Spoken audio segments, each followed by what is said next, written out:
All right, everyone, welcome to day one of Security Week. Unofficial Crypto Security Week. 5 days, chock full of different topics and various nuance and a lot of just ideas that I've tried to popularize in the past. I'm able to explain and get through a lot of them too, where you actually understand the perspective, where I'm coming from, and just, the whole point is to be able to help you better reason about your own security posture, your own, things you may not be aware of, or just hard to even think about because, my background, I've been in computer security for over a decade, professionally. Did a ton of stuff through that, and that's one of the utilities I hope to bring to the community is being able to share a lot of the, I guess, expertise. But I try not to use the word expert or advice. Okay, I don't even like saying it's giving security advice because, again, I think everyone should be accountable for their own finances, their own security, their own lives in every way. I love the self-reliance aspects of finance that we get in crypto, and which is one of the great things about Hex. But also just having your own reliance on what you can do, the tools you have around you, and your own ability to just put yourself in a good position. Because there's nothing's 100% secure. I did like a crypto or a computer security fundamentals before on here too. Nothing is 100% secure. It never will be. If you get access to it, chances are someone else can get access to it. The whole idea behind security is it's on a spectrum, first of all, and then it's to give you, you be able to use the tools that can adjust based on your preference, your environment, how much risk tolerance you have one way or another. Losing your car keys is much different than losing your entire crypto wallet, for example, stuff like that. So it's just to enable you to be able to, again, figure this stuff out on your own and have some people who've been around, done stuff.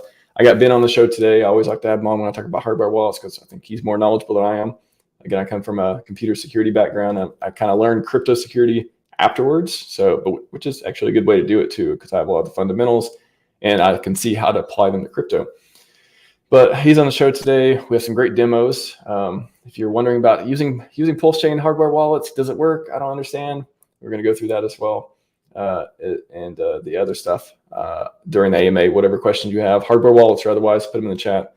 We'll get to them as we can, but we'll go probably for about 45 minutes today. So it should be chock full of good stuff in the stream.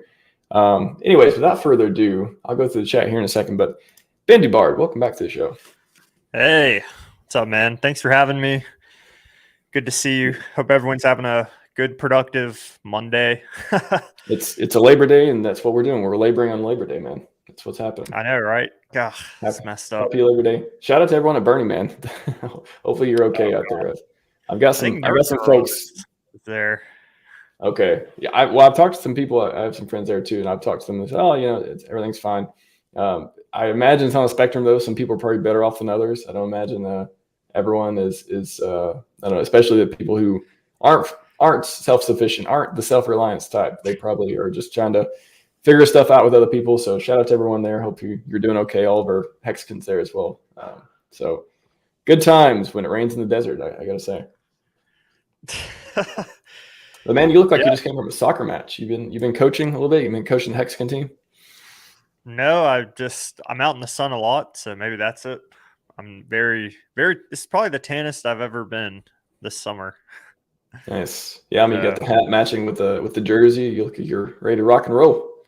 Ready to kick that ball to the moon. Exactly. Yeah, let's kick the ball to the moon. Kick the ball. Let's whatever. How else can we say? Take things up and to the right, whether they're in sporting events, whether they're your monetary status or otherwise. Just gonna go through the chat and say hello to people, but yeah. How have you? I know it's been a little bit. I came on your channel to do a security AMA, and this is Security Week. So what is? Let's do this. What does Security Week mean to you, Ben? And will you be back after today, or do you know or not? I'd love to, man. If you want to have me on some other day, I can totally make time for it. I mean, I get a lot of people who come to me with their security issues. Me and Randy have a course. There's a whole section on security and avoiding scams. So I know a lot of problems people have. So I'll probably talk about a lot of that. To me, I just think it's security, especially in crypto. Like, it's so important because there's so many ways to mess up in crypto. So like even if you find the right coin, you buy it at the right time, you hold it you hold it the right amount of time, to sell it at the right moment. If your security isn't right, none of that matters because you lose all the money anyway. Like say you buy a coin, put $1,000 in, it's worth 500K. Totally hypothetical. You swap it into stable coin, and you're like, wow, I'm winning, and then you come back the next day and the money's just gone because you didn't take your security right in the first place. So there's so many ways to get crypto wrong. At least get the one that's like really in your control, which is like the security, I think, because so many things could happen with a coin that you can't really control. I can't control the code or the developers, or if a hacker somehow finds a backdoor into a contract and like takes the money. That's kind of out of my control, but I can control if my seed phrase is stored online or it's stored physically or not. I can control if I have a hardware wallet. I can control if I have my stuff organized. That's another thing. I know where each seed phrase is. So if I ever like have to move them around for whatever reason, I'm not freaking out, scrambling. Yeah. So to me, I think it's probably the most, I don't know, like it's hard to say, like it's one of the most important things for me personally. When I got into crypto, I was like, security was like my biggest priority, because when the bull run comes, at least in the last bull run, it was so easy to make money. Like you could just throw in any random coin that was new and it would pump, like that's like everyone was making money. But so not everyone takes their security seriously, unfortunately, and there's so many ways to like mess up. I don't know. I just think it's probably one of the most important things. Yeah, I mean, I would say if we're talking about importance in crypto, security one, like ensuring whether you're using a hardware wallet or not, and I'll get into it because I mean, I'll save that for the intro for the hardware wallets, but whether you're doing security or whether you're just trying to figure out the right products you want to be in, or you're trying to figure out, should you stake, should you hold, should you, create new miners, what your laddering situation, all the different ways, should I LP or not? Do you understand the risk and stuff with that? There's a lot of key decisions you can make in this ecosystem and in crypto in general, and security is one of the ones that, again, I don't expect us to have 100 plus people here today. We never do. However, I think a lot of the content that we can create around it, especially helpful for the Hexkins and PulseKins and stuff in our community and outside of it, hopefully can help, as Richard would say, save people, like help them, at least give them a little bit of edge over the bad guys out there who are trying to steal your money. A lot of people out there trying to steal your money. So if you can be a little bit ahead or just tweak a little bit things about the way, you set up even your operating system. I've talked about Windows being a dumpster fire. And I can elaborate on that one day this week, and or whether it's using a hardware wallet because you never know when you're going to get hacked, that sort of thing, or whether it's just disconnecting stuff from the internet when you're not using it. So there's no chance of anyone getting to it unless they use sound waves, which you can check a security AMA on that. Make sure your microphones are all plugged up. But yeah, so I want to let's get into hardware wallets again. Probably go for about 45 minutes today or so. Ben's got some demos, but I want to set the stage too, because there's probably a few different ways that people think about these things or crypto in general, but there's a lot of different ways to store crypto. But the two most common ways people kind of resonate with people are like cold storage and hot storage, or hot wallets versus cold wallets, that kind of thing. And got cold storage, you can think of more of like, okay, you got your keys somewhere that is not like connected to something. They're not like in your MetaMask. It's kind of the opposite of the MetaMask can transact kind of thing.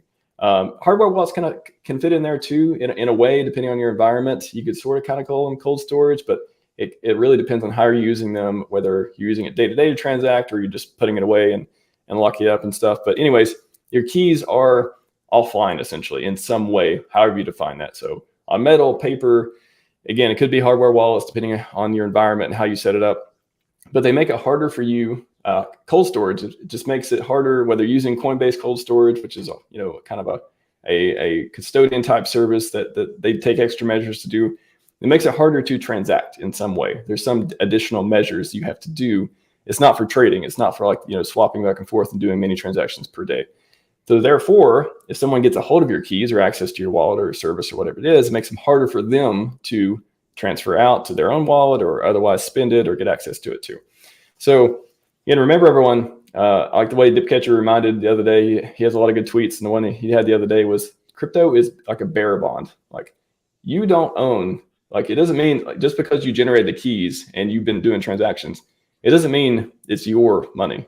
It's whoever has those keys, it's their money. It's like a bearer bond, right? It's like whoever has the piece of paper can do the transactions, and essentially their money. That's just how it works. Whether you like it or not. So ensure you know that. So even if someone kind of steals your keys, right? It's one of those things where, philosophically, it's kind of like they just have access to them now and you don't, or maybe you do, and there's a race condition. You got to transfer them in and out. Anyways, always have that in the back of your mind of like how that stuff works. And if you don't hold your keys anymore, we have a big community around not your keys, not your coins. Just assume, I know a lot of people use Coinbase or they may have used a lot of the failed shadow bank type of stuff that's went down in the last few years too. But just know the risk in using those type of services, and don't be surprised if you get locked out of your account one day and you realize, hey, these are not my coins unless I have them on my wallet, on my computer, or my MetaMask, or whatever it is you're using. So cold storage, again, just to it is the way to it's an offline approach. It's some way that makes it harder to transact for you and anyone who may get access to your stuff.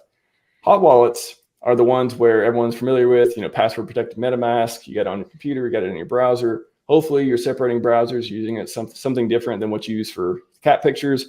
You're using crypto only when you need to, that sort of thing.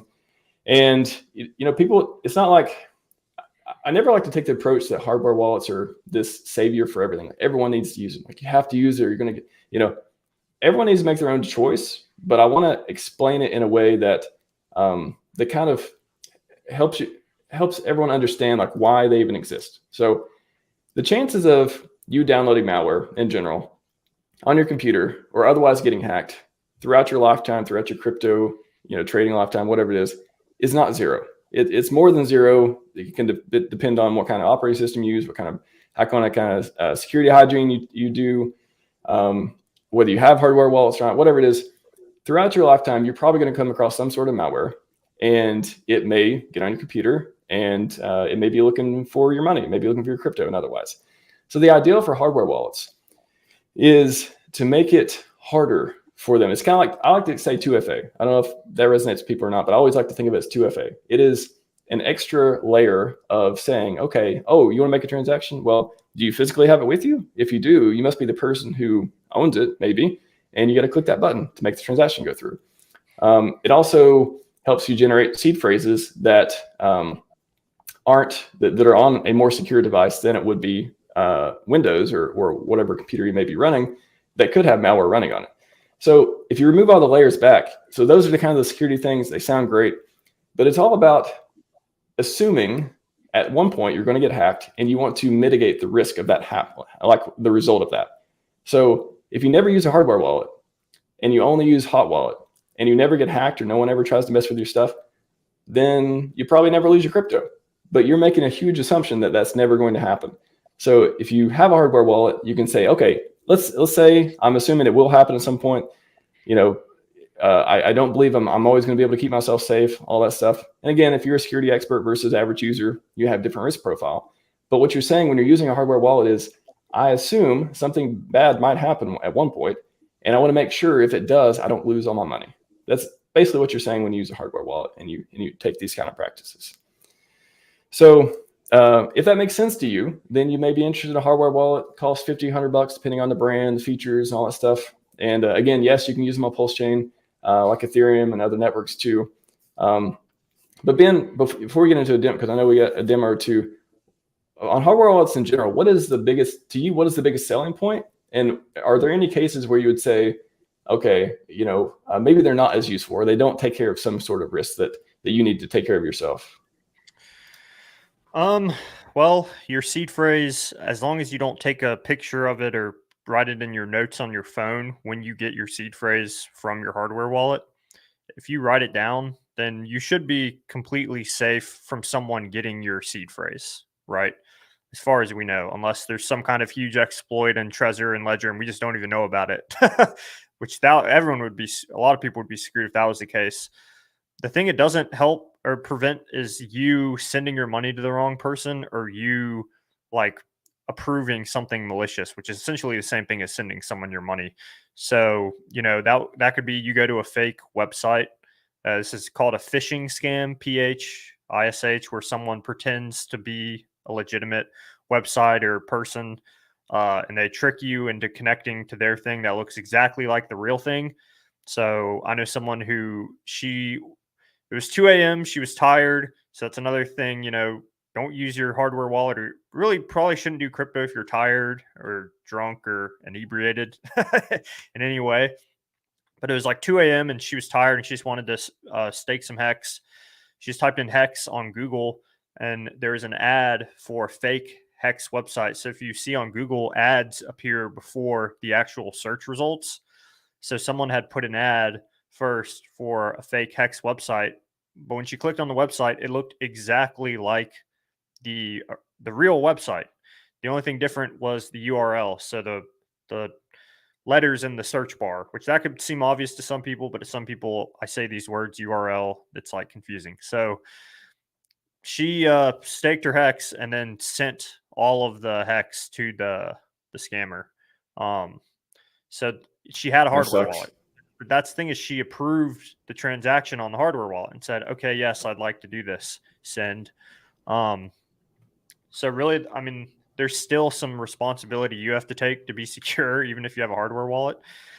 But yeah, I mean, the best thing is like with MetaMask, which I can show you guys, is MetaMask has your seed phrase. If you're just using a plain old MetaMask, the seed phrase is stored in the MetaMask. So I think I heard Papa Boner saying that there's literally like things on the dark web where guys can just like buy a bunch of seed phrases that hackers have like collected from people's MetaMasks. Like literally there's a way to get the file. It's encrypted by your MetaMask password. Yep. But your MetaMask password could be like 1, 2, 3, 4, 5, 6, 7, 8. And like, you're just like, or I love my dog or something like that. That's pretty easy for like someone who's trying to hack stuff. I'd imagine is like, that's pretty easy. So, wow, that's a great point. While you're talking about it, I don't think have you talked about brute forcing MetaMask password? I haven't even thought about it till now. I'm like, I know people have written software to do that. So I wanted to try to find that real quick too. Yeah. I mean, I don't know anything about how to do it. But like, your seed phrase is sitting there online, and MetaMask is just bad for a lot of reasons. Like they suggest putting your seed phrase in a password manager when you set up a MetaMask. I know, because I just set up a tutorial MetaMask for this stream, and they said, here's a tip: put your seed phrase in a password manager. No, that's a bad tip. Yeah. Also, it's just like, so even like that MetaMask would be like, oh, it's the most popular wallet. It's the pinnacle of like, here's what's good to do. So that's just like how deep this, rabbit hole of crypto security is. So like RHMax was saying, like when you have a hardware wallet, the seed phrase is like generated by this device itself. It shows up on the device. You write it down on a piece of paper, and then it's not stored anywhere. So like if someone were to want to get your seed phrase, they'd need to come in, find that piece of paper. They'd need to come to your physical location, find that piece of paper. Or apparently there's really tech savvy guys who know how to like open this up and get the seed phrase, the Trezor too. Like there's guys who could open it up and take the seed phrase out of it. So just like nothing is ever completely secure in crypto and in everything, So, but just in general, while you're doing once we get into the demo, I'm going to continue looking, but it hadn't occurred to me to even look for because in many other services and stuff in security, any databases, stuff, even password manager databases, there are programs that can just run try a bunch of combinations over and over and over. And it depends on how complex your password. If it's ABC123, it's going to, find it in seconds, versus if it's, long alphanumeric one, like a passphrase, like a really good password, it may never find it. But I was just thinking, like, there's got to be somebody that had to write one for MetaMask databases to unless they've did some kind of like thing to make it really harder, which again, it's just a cat and mouse game. So I'm going to look for that while you're doing the demo too. But I think that's very interesting to know about, and kind of show up again. it's not to show people how to use it and how to do it. I mean, you can do like a recovery thing. It could be, hey, if you lose your thing and you forget your password, I mean, hopefully you got your seed very, stored somewhere safely that you can recover like that. But in general, just showing people there are tools out there. I'm pretty sure there are. If I can't find them public on the internet, I almost guarantee that there is somebody out there who's, who has code that can brute force these things. And, you probably go there. There's probably. I mean, it could be anywhere. It could just be security researchers like, hey, I'm curious how to do this. Let me go write something for it. It could be anything. But I think that's to really nail the point home that you need to have a good MetaMask password too, unless the cause of somebody puts you get infected with malware and they're just like, you know what? Because that's an interesting kind of attack too. It's not even an active thing. It's kind of like, we're not even going to go wait. We're not going to monitor your keyboard and stuff. We're not going to do any of that stuff and wait for you to go log in and do all the active attacks. We're just going to snag we're just going to copy a file real quick, done, don't need it anymore. And then we're going to throw it in maybe a cloud server somewhere, spin up these brute force tools that'll just trial the combinations. And then once we get the combination, then we know the address, and get the credentials from there. So while you're doing the demo, I'll look for that. But I think that's a very interesting point you brought up. Well, yeah, and like the thing is, if you're using hardware wallets with MetaMask, the MetaMask password isn't as important, because even if they got into your MetaMask, they can just see your balances. They can't send unless. But here's the thing: it is still good to have a good password, because like then you have just like so many layers. Like even if someone's in your house, okay, they need to know your laptop password if you have a crypto only laptop. All right, then they need to know the PIN to your hardware wallet. All right, then they need to know your MetaMask password. So it's like three. I mean, then they might, they got to get into your house. They got to, your laptop, your pins for your hardware wallets, and your MetaMask password to then finally send crypto out of your wallet. So it's like three different things that have to get through. But it's not as important, I guess. But I'll just go ahead and start the demo and kind of show what basically the simple way to put it is, if you're using MetaMask without a hardware wallet, your money's probably not safe unless your password is just amazingly complex. So yep, password is one. I'm just trying to think too if they did get a hold, because there's a whole clipboard deal, which again, that I guess doesn't matter if they crack the password, because they would need to actively be on your computer for that. What are there any other scenarios where if you're not using a hardware wallet, yeah, obviously a really good password is recommended, where even if they steal it, they can't crack it. And then if you are using a hardware wallet, I'm thinking about that for a minute too. But yeah, feel free to share the screen. I'll put it up there. I have a demo ledger and a demo Trezor, and I will add them both to MetaMask, and then I'll show how to send stuff on PulseChain, how to like do transactions on PulseChain. It's the same as if you're doing stuff on Ethereum.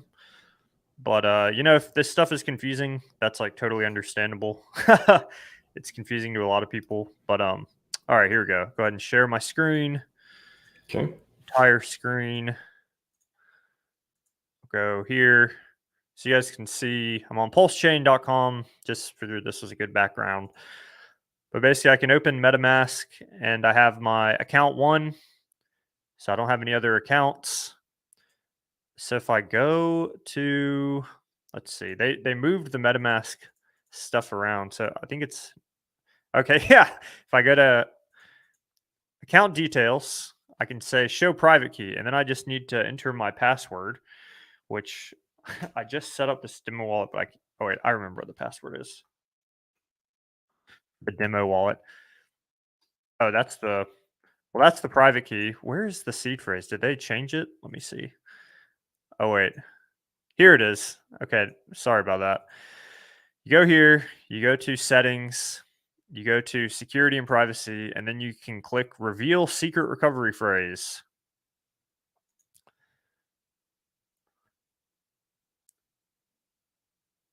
Okay. I have to answer a quiz. All right. If anyone, even a support agent, asks for your secret recovery phrase, you're being scammed. Okay. All right. So now all I do is enter my password.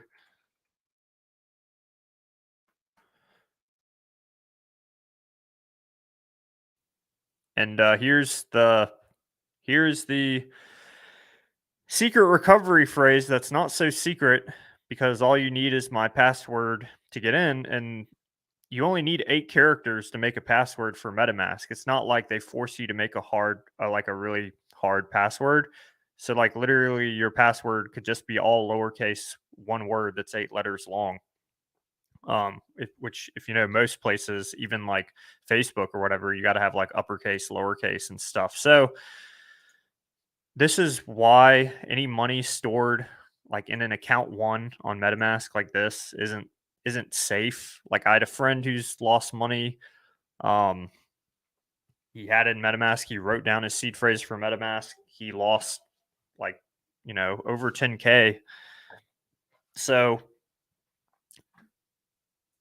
I have so here I have a tutorial ledger. I'll do ledger first. I honestly like Trezor more, but since some people have ledger, I'm going to show you how to.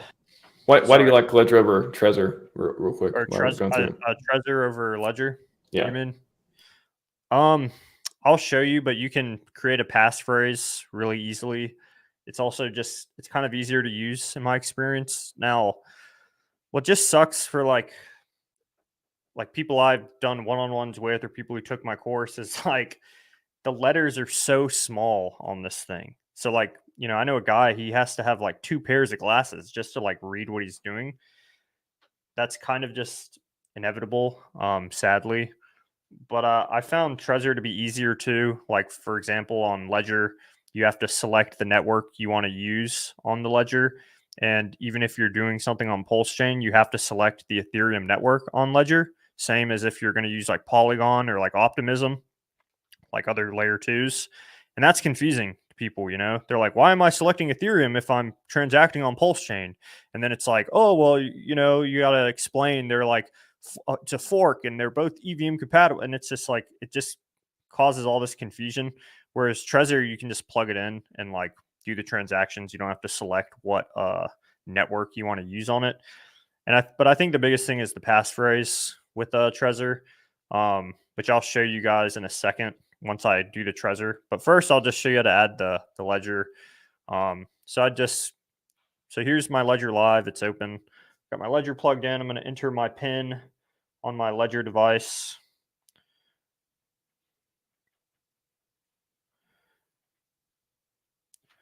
All right. And then I'm going to select Ethereum on the device. And to add Ethereum to the ledger, I basically go to my ledger and I click Allow Ledger Manager. And I already have it downloaded, but this is just to show.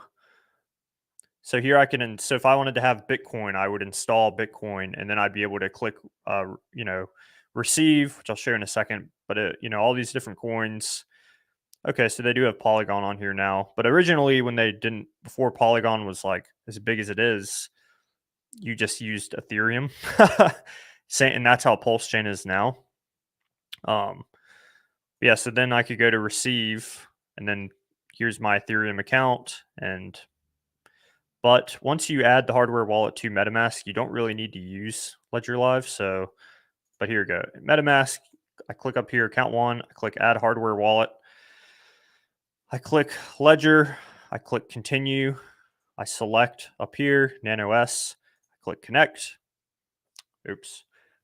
So unknown error. What happened? I didn't select Ethereum on the Ledger device. So I need to select Ethereum and it says application is ready. So you got to make sure it says application is ready and you selected Ethereum. That wouldn't have happened on the Trezor. So again, just one of those little annoying things, especially when I'm working like one-on-one with people over Zoom. It's like really annoying because it's like a little thing, but it's like really annoying to correct. Let's see. Looking for your ledger. See if this works. All right. So if we wait a second, it should show the balance. It should show the balance of the ETH right there. But if it doesn't, it should be the first account is the account from Ledger. But we can see 0xb668A7. I can just go here.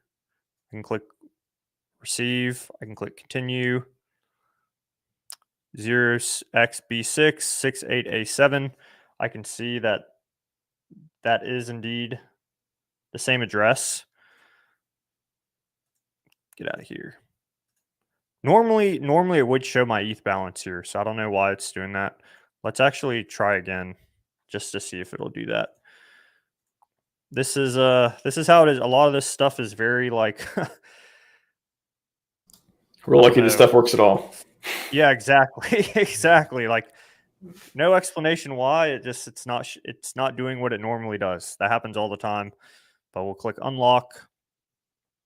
And voila, now I can see my Ethereum. So I have 10,000 Pulse on this wallet too. So let me go to PulseChain.com. I can click add PulseChain to MetaMask. Do MetaMask. Let's see. Did it work? Let's try again. No worries. I know. Let me refresh page. There we go.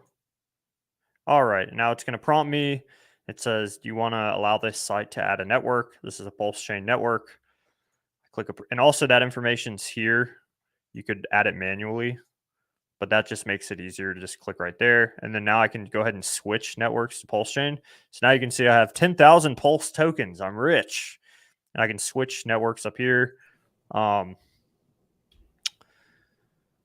But here we are on Ledger Live. Oh my gosh, where are my Pulse tokens? So yes. Ledger Live does not support PulseChain yet. So you can't see your PulseChain in the Ledger Live app. You cannot see any tokens on PulseChain in this app, but you can see them through the MetaMask. You're still protected by Ledger, but you're using the MetaMask interface to see those tokens. Does that make sense? That's a great point. Yes, that's the way I explain it, because a lot of people, they may look, oh, I don't see it here. Where are my coins? But this is just an interface. This is just, Ledger supports whatever networks it supports, and then it may support PulseChain later. It may not. However, MetaMask can support any network you add to it. So can you not add other networks to Ledger yourself? Is that not a thing? You can here. So you go to My Ledger, and this is the same for Trezor too. Trezor doesn't show your PulseChain tokens, but here in My Ledger, this is where you can add other networks to show them in the app. And yeah, as far as I know, PulseChain is not here. Okay, so because they actually need to add the app, because the app's run, and that's the client to actually show via the interface. Right. Okay. Yeah, and then MetaMask, we can go to PulseX. We can let's see. So just on that real quick to explain, so you can add other networks, but you're only adding the app, not adding like in MetaMask. You can type in whatever you want, add whatever network. You can't do that in Ledger because they need their own secure apps and stuff to run on the device. So they need to support it. Not you can't just add whatever network like you can in MetaMask. Right. And this is something I'll get to in a little bit. What's cool about PulseChain.com is all the links are here. So like if you want to go to PulseX, you can just type in PulseChain.com, click PulseX right here. Let's see, connect my wallet. I have Aurochs wallet here too. But all right, so now I have 10,000 Pulse. Let's say I want to swap 100 Pulse to 377 PulseX. All right, I'm going to go ahead and do that. Big money plays right here. All right, gas is 30 cents. So now I want to make sure my ledger is plugged in. I want to make sure my PIN is entered, and I want to make sure I've selected the Ethereum app so that it says application is ready on the ledger device. And so now, just like you would use MetaMask without a ledger, you click confirm. But now, because you have the ledger, okay. Another error. See, this is another reason Ledger, I don't like Ledger over Trezor. Trezor's better, in my opinion, just simpler in a lot of ways. So I have a thing that says error, blind signing must be enabled in settings. Okay. So on application is ready, I go to the right. It says version, shows me the version, but then I go right again and it says settings, and I double click the buttons. and it says blind signing disabled. So I double click to make it say blind signing enabled. And then I go to the right, and then I go all the way to the right until it says back. I double click on back. Now it says application is ready. So as you can see, it's all very confusing. Just on that part too, it sounds like another security feature, blind signing. It's just only dApps they know about or something. You can sign transactions for, or do you know much about it? As far as I know, it's what allows the hardware wallet to link to MetaMask in a way of like doing transactions. So that's as far as I know. Okay, just curious because it sounds like it's. I mean, yeah. Let me just look it up real quick because I think it's enable blind signing. So it's on by default. So on Ledger. So blind signing means confirming a smart contract interaction you can't verify through human readable language. This can be either because your wallet can't extract the details, or you can't trust a computer screen. Ledger is making blind signing a thing in the past. Your Ledger device can display full smart contract details on its trusted display anytime you interact with the integrated platform. But when you're interacting with apps outside of Ledger's ecosystem, So that's the thing. It's basically they have a whitelist of stuff that they trust and they know about. And it's a security feature, but yeah, it's if you want to use it for anything outside of the Ledger's ecosystem, you got to turn it off to use PulseX, for example. Yeah, and same with like Uniswap too. Pretty much any dApp, I think, like you said. So, but yeah, so trying again, blind signing is enabled now. I click confirm. Now it says review transaction. I go to the right. It says the amount 100 Pulse. I go through network PulseChain. It shows you basically like the fees. It shows you like what you saw in MetaMask already, and it essentially just confirms what you're doing. Ben, your social credit score at Ledger Inc. has went way down right now. You just turned off. You just turned off blind signing. You're obviously a scammer criminal. Sounds like. Yeah. All right, but basically I've done the transaction. It says received. So here I can click add PulseX to MetaMask. I can do that real quick, and I can add the token. And now you see any second it should show up here. So here it's showing up here. I have the 376 PulseX, and now it's showing up in my wallet, and it's not giving a dollar value, and that's normal just because from what I understand, it's just because PulseChain is a new chain. This was the same. It did this with Polygon too, where it didn't even show the value of Polygon for a while. Same with Pulse. It didn't even show you a dollar value, but now it does. Eventually, I mean, I don't know. It's up to them, but eventually we might have the dollar value here in MetaMask for the other coins. But for now, we don't. So that's normal too. If you see that and you're like, why can't I see it? It's just this stuff is crappy and new, and yeah. So that's crypto. So just to recap for people too, if you're worried about using a hardware wallet with PulseChain, it essentially you won't be able to see PulseChain there won't be a PulseChain app on your Ledger or Trezor interface because they just don't have an app for it yet. There'll be the Ethereum app, but you can still use it as that kind of 2FA that, hey, you got to press a button to sign transactions or send stuff and all that. You can still use it to protect yourself and your wallet. You just have to use MetaMask as the way to do PulseChain transactions and stuff instead of the Ledger app until they add PulseChain to it. Right. So yeah, that's using a Ledger with PulseChain. And someone said, why can't I just manually add the contract address? I mean, you can. Do you mean like for PulseX? I mean, it's easy to just go here and click the MetaMask button and click. I already added it, but I could do it for, let's say I have Hex from Ethereum. Okay, I want to add that. Then it would add it, or USDC from Ethereum. So this to me is the easiest way to add tokens. Now, if it's something like really obscure, you could use Dex Screener, and get the contract address from there.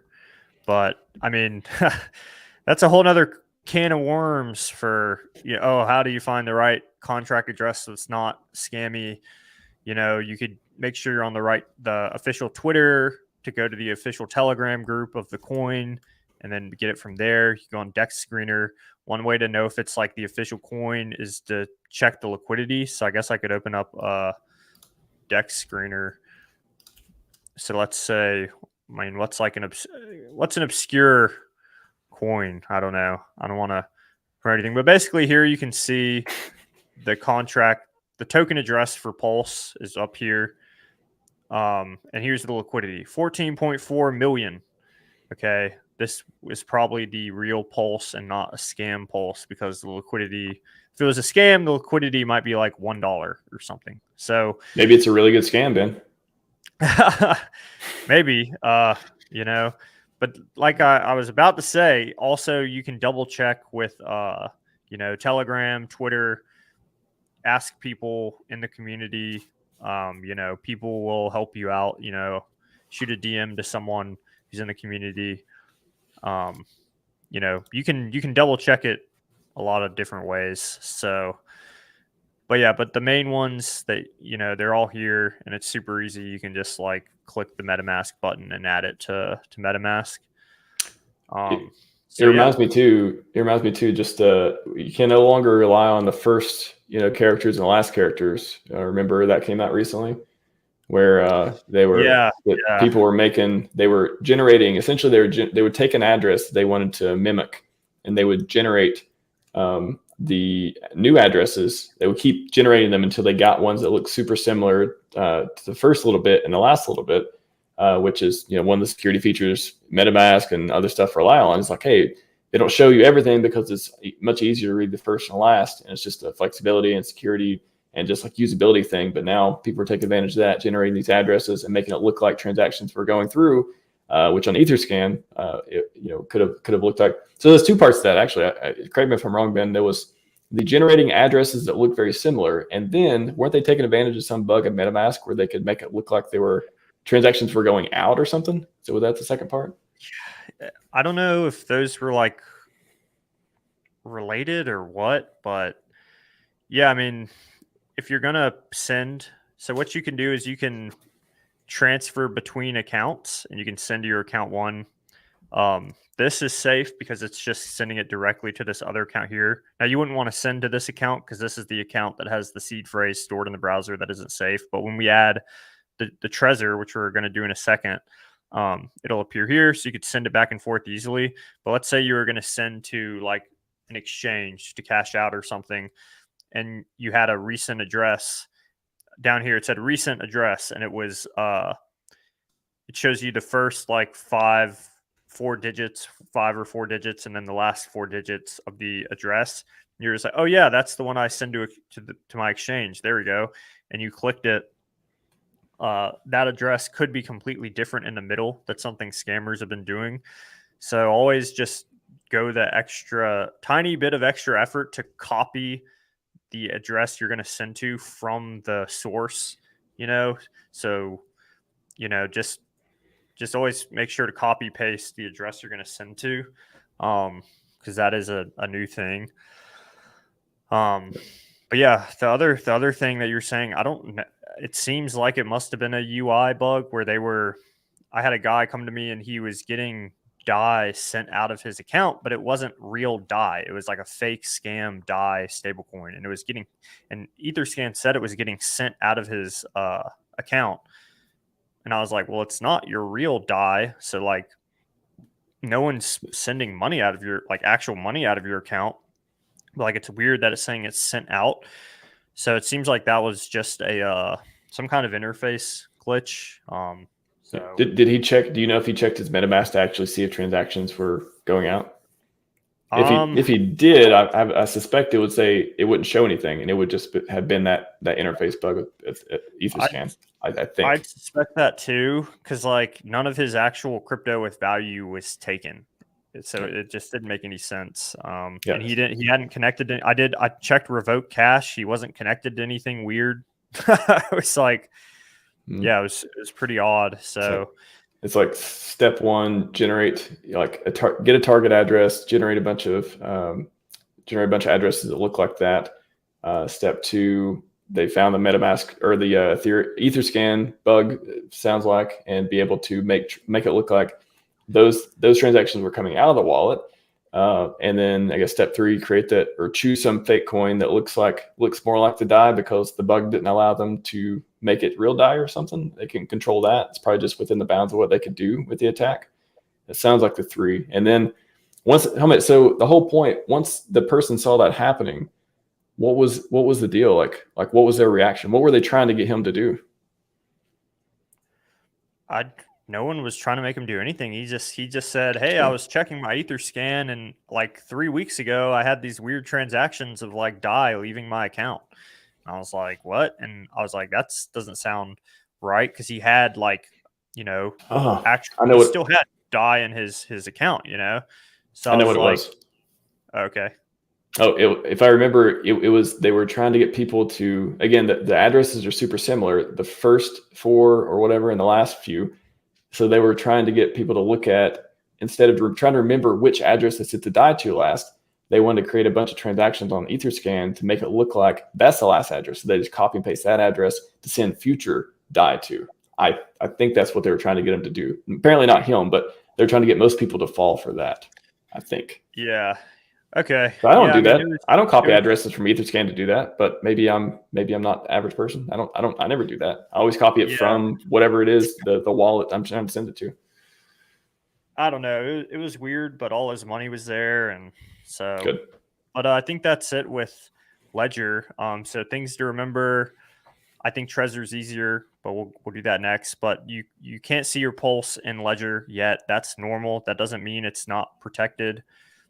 To see your pulse stuff on Ledger, you need to add the PulseChain network, and then switch to it. Go to PulseChain, then you'll be able to see it. And if you have PulseX and you can't see it, go to app.pulsex.com. I like to just go to pulsechain.com, then click PulseX and go straight there.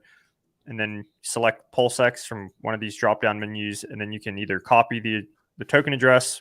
I think it's easiest just to click the little MetaMask button, and it'll add the token to MetaMask like that. And any other token you have, you can do the same.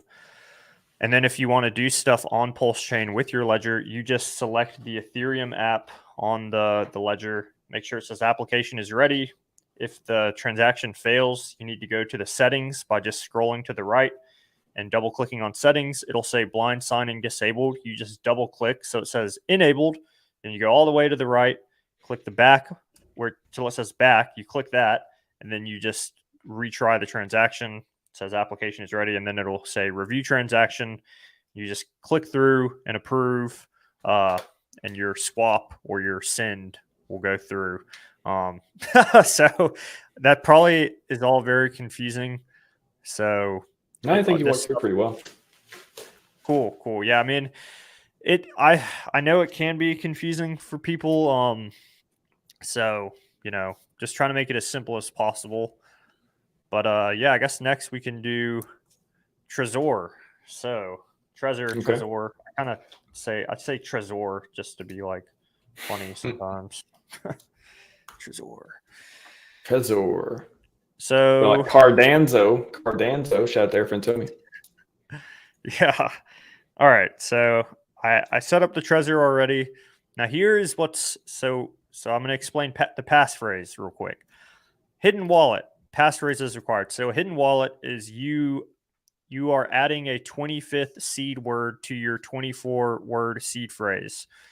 Or if you used one of these Trezors, the Model T, you have a 12-word seed phrase and you're adding a 13th word to it because these only generate 12-word seeds. So you're basically adding another seed word that is whatever you want it to be. So it can be super long and complex and crazy, but what that means is this word can never be recovered, and it is a part of your seed phrase now.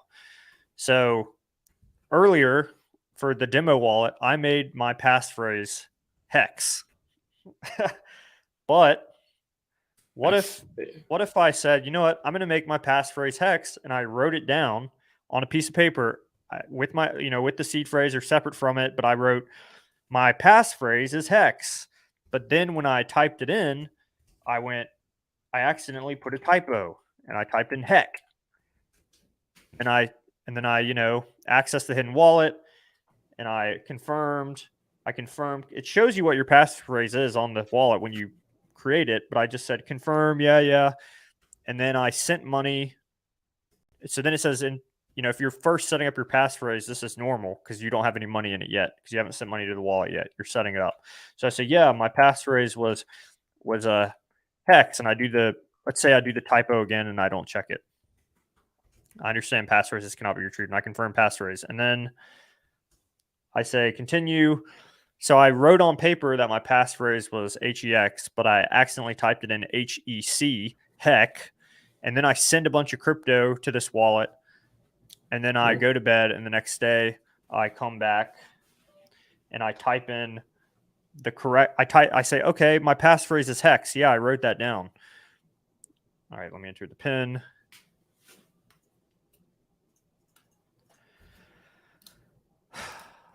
And I say, yeah, okay. Yeah, my passphrase is hex, right?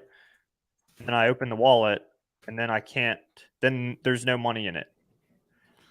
I have had that happen to someone where they actually they wrote down the passphrase they wanted, then they typed it in. But I'm going to show you guys where he messed up at. He didn't mess up where I just showed you. But anyway, to add the Trezor, sorry, I'm going a little fast, but this will all make sense in a second. I'm adding Trezor. I don't know what that sign was. I don't think it matters. So this will pop up, allow anonymous data collection. I just say no. I mean, so here, just say no to anonymous data collection. I like it. Yeah, just say no. So here I'm adding my Trezor to MetaMask. Let's say I set up my passphrase I wrote down HEX as my passphrase, and then I say, okay, HEX, and I accidentally type in HEC. It's not going to say, are you sure? It's just going to load it up. And then I'm going to say, okay, I don't have any crypto in this wallet yet. Let me just select this wallet, okay? And then I sent a bunch of crypto to this account, okay? So I typed in HEC. I have written down HEX. I sent a bunch of crypto to this account. And then the next day, I'm like, woohoo, sweet. I have it. How about staking? I'll show you that RHES, but basically I had a guy who we set this up, and then he deleted his MetaMask and moved the hardware wallet, and he had written down his private or his hidden phrase incorrectly to what he had typed. So he typed it wrong. He wrote down what he wanted. He typed it with a typo and then sent a bunch of money to it. So I feel like I just took way too long to basically just say, when you're typing your passphrase, just be extremely certain that you've typed in what you wrote. Because this guy basically had to find his money, he had to type in what he thought the typo could have possibly been. And he got it on the second try. Heck. Thank God. But yeah, your passphrase, you can't just look it up let me retrieve it. It is like another word to your seed phrase. So once you create your seed phrase with your hardware wallet, you can't look at it again unless you hired a hacker to open it up and retrieve it for you, which would be awful. You don't want to have to do that. So just because another thing with the passphrases is you don't want to make it so complex that you can't even access your money. Because I had another person who came to me for a one-on-one, needed help, hadn't sent money to her account yet, but she couldn't even figure out how to enter in her passphrase. She'd made it so long and complex. It was too hard, And I was like, okay, if this is so it's all personal. Security is a spectrum. You could have different wallets. You could have one wallet that's super duper hard, complex passphrase that would take you a long time to type in. You could do that. But if you're going to have a wallet that you want to use occasionally, that's like kind of too much, I think. And it comes down to personal preference, but don't make something so complex that like you can't even tell what you wrote down and you're just screwed and you lost your money because you were like trying too hard to be secure. Does that make sense? Yeah, the most like having, it's not like it's not linear. It's not like the more secure password or word or whatever you use makes your money that much more secure. It's not the way it works. But just have a good one. It doesn't need to be like a crazy complex one that you're going to forget. And that's a good point. Yes. So let me go back now to MetaMask. So this is the wrong. Let me remove account. Let me go to Trezor. So here's the right account, hidden wallet 1, where the passphrase is HEX. All right. So now I'm going to go to MetaMask. I'm going to go to add hardware wallet. I'm going to click Trezor. I click allow, export. This is all normal. Okay, let me forget this device. Hold on, I'm already done. So sometimes if you encounter an error, you probably have to just unplug stuff and replug it back in. Reboot your router, format your machine, all that stuff. Maybe not all that. No, just kidding. Just kidding. Yeah, don't do that. Don't do that. But it's like this stuff can be so frustrating, especially when you're new to it. Because stuff that always works, all of a sudden it doesn't work and you don't know why. And you're trying to figure it out. And then it turns out all you needed to do is like restart your computer and you don't know why that's what you needed to do. It just is. And you're like, what the heck? So now you don't necessarily have to go into Ledger Live before you do stuff, or Trezor. You don't have to go into Trezor Suite or Ledger Live before you do stuff with your Trezor or Ledger through MetaMask. You don't have to, but I'm just doing it for the sake of what we're doing here. Some people get that wrong. They're like, oh, I have to get into Ledger. I have to go log in here first. You don't have to do that. So go to add hardware wallet. Now this is just an error from, they're trying to, irrelevant. It's about the ledger. We're not using the ledger anymore. Here, let me just show you guys something. So this says don't ask me again. So I had an issue once where I actually checked that and click always allow, and I had a bunch of errors. So I just leave it unchecked and it just asks me every time, and that's fine with me because, like, again, just some stuff is so weird where, yeah, I checked it and it just was all kinds of annoying. So export public key of account number 1. Now my hidden wallet is HEX, and I can even check to make sure. Maybe that's not super duper secure because someone could be watching your screen and you don't want them to see your passphrase. But I think sometimes, it's better to check than to like accidentally put in a typo and not know it and then send your money to the wrong wallet and you don't know it, and then it becomes a huge issue. So, all right. So now confirming, it's saying use this passphrase. Yep, that's the passphrase. So again, it usually should show the amount of ETH, but we can go here. We can see the address 0x357B. So I'm just going to look at that. And I go back here, 0x35. All right, should be the first one. That should be correct, and it is. And I have 0.013 ETH wallet 2, and I also have 10,000 PulseChain as well. So that's all cool and dandy. PulseChain is already here because we added it before for the ledger. So now it's cool. It's super easy. If you wanted to send between the accounts, you could just do it. You could just click send and then click it like that. That's like very secure, very easy way to swap between the hardware wallets. Again, you don't keep any crypto in this account 1 because this account, the seed phrase, is stored in the browser. It's not safe. So you could even rename it to, like, I have people do this sometimes. Dummy. It's called a dummy wallet. Dummy wallet, do not use. And we had to create this wallet. Okay, we have to have the dummy wallet. Otherwise, we can't connect our hardware wallets to MetaMask. Like, MetaMask makes you kind of create your a MetaMask native wallet before you can add your hardware wallet. So you have to Yeah. have it. You have to create the dummy wallet to then add the secure wallets. You don't want to send any crypto here. If you do, don't have a heart attack. Just like get some ETH in here as soon as you can, send it back, or some Pulse in there so you can pay the fee to send it back. But you don't. I mean, or you can just use it as a hot wallet if you just need a wallet to just like do either dummy account or just do stuff back and forth. Anything that you don't want to be a hardware wallet. I mean, I don't know if I call them secure and insecure or what, but it's like just your hot wallet versus your kind of cold protected wallet with the hardware devices. Yeah.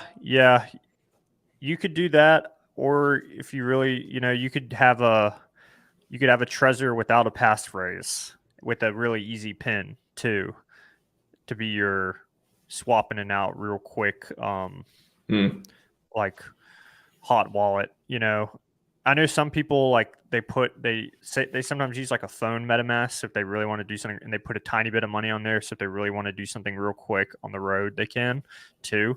There's so many different ways to do it. A lot of it comes down to like personal preference. But so yeah, the big takeaway from this is the hidden wallet. Like, make sure you're like, a lot of people, they want to take a wallet they already have. Like, let's say you have a seed phrase on MetaMask and they want to add a passphrase to their MetaMask seed phrase. You can't add a passphrase to a wallet. Like say you have a bunch of money attached to a 12-word seed phrase. You can't just add on a 13-word after the fact. That 13th word added to a 12-word seed is effectively creating a brand new wallet. So you then have to send everything from the 12-word seed phrase wallet to the new 13-word, the 13th word being your passphrase. So that's something to understand too. You can't just, and this is relevant if you have hex stakes. You can't move native hex stakes to another wallet. That you're stuck on that seed phrase. So a mistake people made, myself included, is you were maybe a noob, you didn't know all this stuff, you staked hex on your dummy wallet, and now you want to add a passphrase to that wallet. You can't. You're stuck with this seed phrase. The best thing you can do is, I have a video on it, is move this seed phrase. Let's say you have a dummy wallet with hex stakes, move that seed phrase to a hardware wallet. Any liquid crypto that's in that wallet, move it to a brand new hardware wallet. Hopefully a Trezor with the passphrase that, you're not going to do a passphrase too hard, or you're going to make sure you don't have any typos in it. And then the dummy wallet that has hex stakes, you didn't know it was a dummy wallet at the time, but this old wallet, you would then only use that wallet to end your hex stakes and then immediately send them to another hardware wallet, to the new hardware wallet or to any other new hardware wallet you might add, with the seed phrase that was never once stored in the browser. Because even if you take this seed phrase that I showed you guys was here in the MetaMask, I showed you it was here.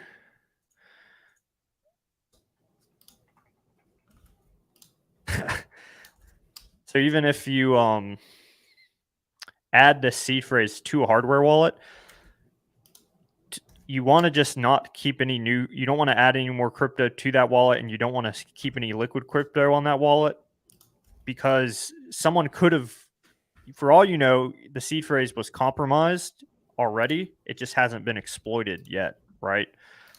You never know. Like, someone could have gotten like 1,000 seed phrases for MetaMask, and they're just taking their time going through it, and yours is like next on the list. So, if you only have hex stakes in that wallet, maybe the hacker doesn't know about hex, or he's just like looking real quick and he's like, oh, there's nothing in this wallet, and they move on. And then whenever you end a stake, just send it to your new hardware wallet where the seed phrase came from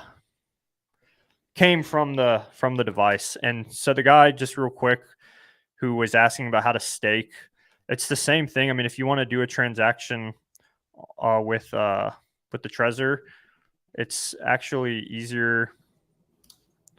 Okay, so it looks like I'm connected with the, hold on. See if I can connect to.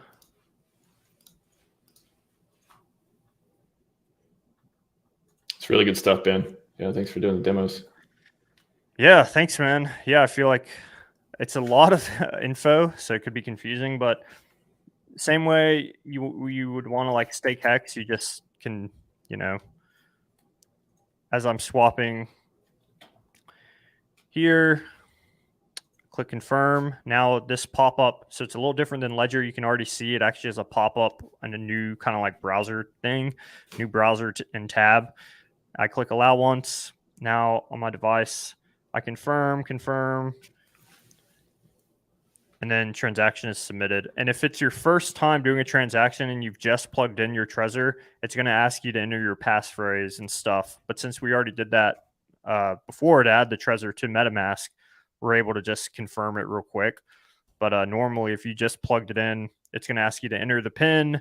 It's going to ask you to enter your passphrase and confirm all that. And then you have to confirm it all again, like I just did. So, but yeah, so staking hex with the, and another thing, just like Pulse Ledger Live, you can't see your PulseChain on Trezor. So another thing with Trezor versus Ledger, Trezor doesn't have as many networks as we saw with Ledger. There was like a ton, but you know, for me, I'm just using PulseChain and ETH if I do anything. So this is fine, but yeah, so I guess that's it. I don't think I forgot anything. I think that's all I was thinking about going over. Awesome, man. Awesome.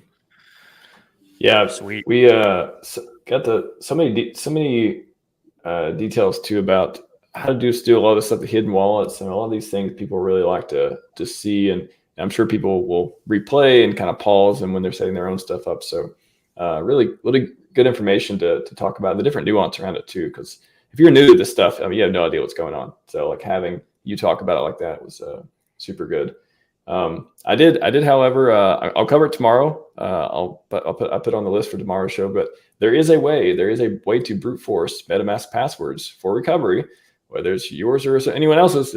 Obviously we prefer to think of it educational purposes. If you want to recover your own weak passphrase, it may take forever otherwise, or it may be impossible. But if you used Hex for your MetaMask password, I'm pretty sure an open source program called, don't do that.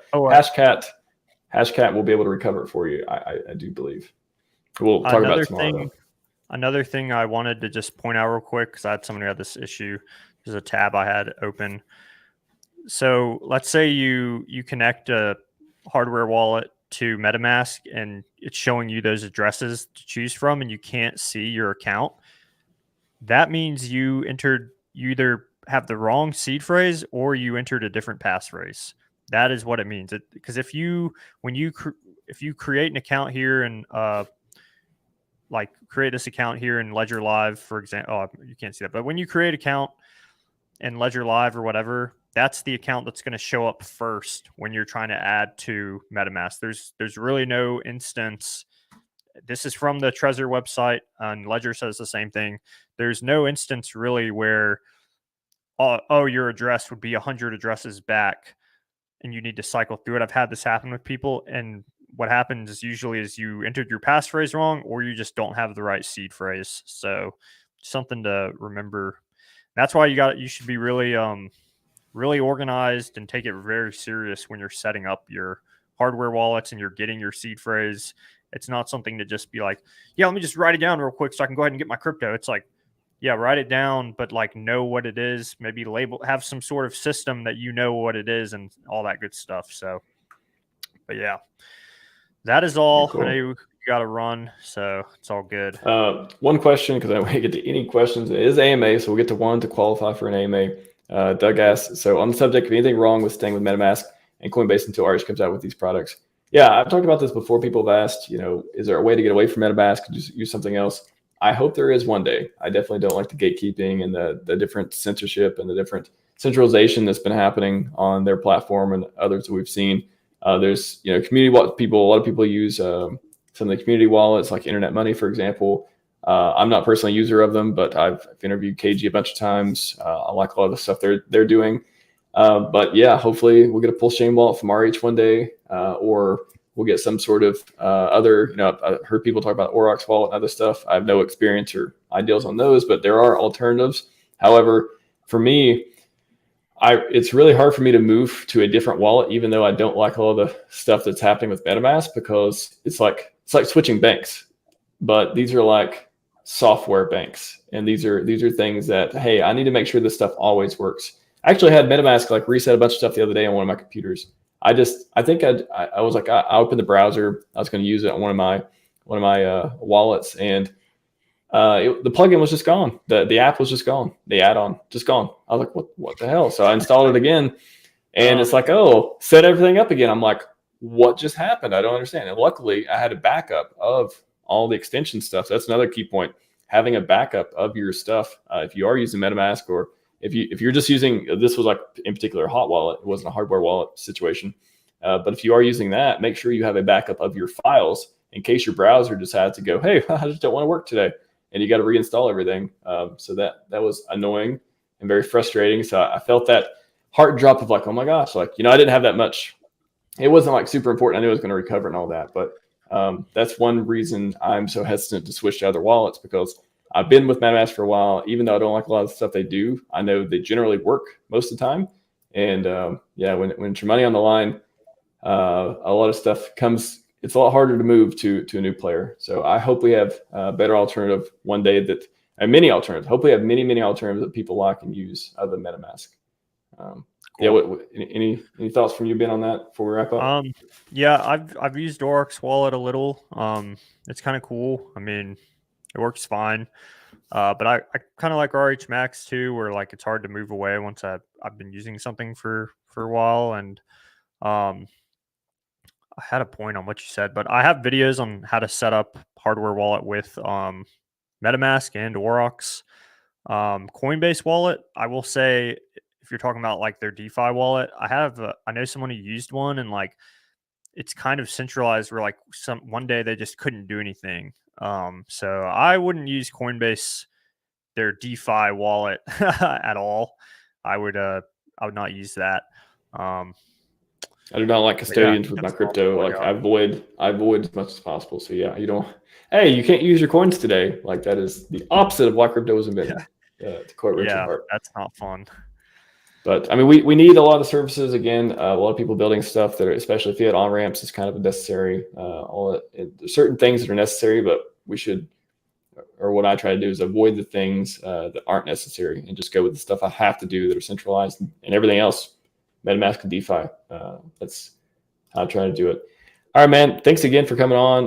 Yeah, like I said, if you want to come on tomorrow, come the rest of the week, however you want to do it. A little bit of different times, somewhere between 12 and 3 p.m. on certain days. But yeah, I think we got a lot more to cover. I got the Hashcat stuff I've already got on the docket tomorrow, how to not get hacked, how to avoid getting hacked in so many different ways, which I got a lot of material on that, and I'm sure Ben can speak to as well if you'd like. But yeah, thanks everyone for joining us. It's been a good one. Kick off the week, and we got 4 more to go. It's gonna be a fun one. So all right, everyone. Scivive, follow at Ben Dubard if you want to see his stuff and his channel. He's got a YouTube channel, Twitter, might have OnlyFans. I don't know if he publicizes it. And then he does a lot of content on crypto and hardware wallets, and that's again, try to bring on the guys who can talk better about it than me. So Ben's one of the few that does a lot of good work out there. So appreciate it, man. And thanks, man. Everyone out there, Scivive and 5555. We are out.